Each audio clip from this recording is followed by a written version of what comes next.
Hello.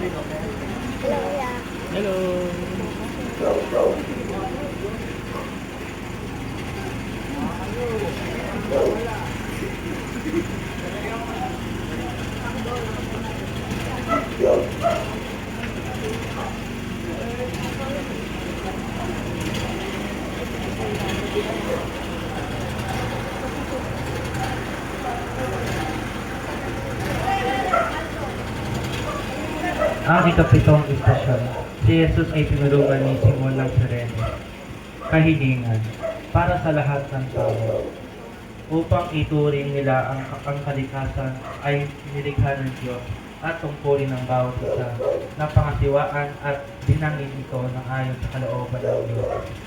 Para sa lahat ng mga namumuno sa buong mundo, mga sangay ng pamamahalaan at mga taong kumikilos para sa kapakanan ng kalikasan. Isama rin natin ang programa ng Diocesan Ecological and Environmental Program ng ating diocese at para sa bigayan ng baliwag na sa mga gawa at para sa pagtataguyod ng balansing paggamit sa ating kalikasan sa ating kabundukan, katubigan at himpapawid. Pangasiwaan nawa ng mga nasa kapangyarihan ang mas mahalaga ang buhay ng ugnayan ng tao at kalikasan kaysa sa salaping kikitain ng mga malalaking proyekto at negosyo.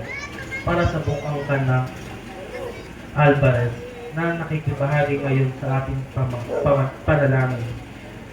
Sinasamba at pinupuri ka namin Panginoong Jesucristo.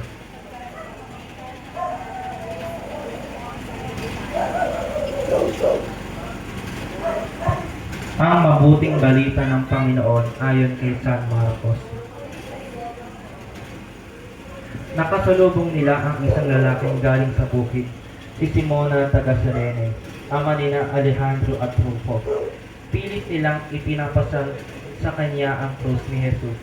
Kanilang dinala si Jesus sa lugar na tinatawag na Golgotha, na ang ibig sabihin pook ng bungo. Ang mabuting balita ng Panginoon.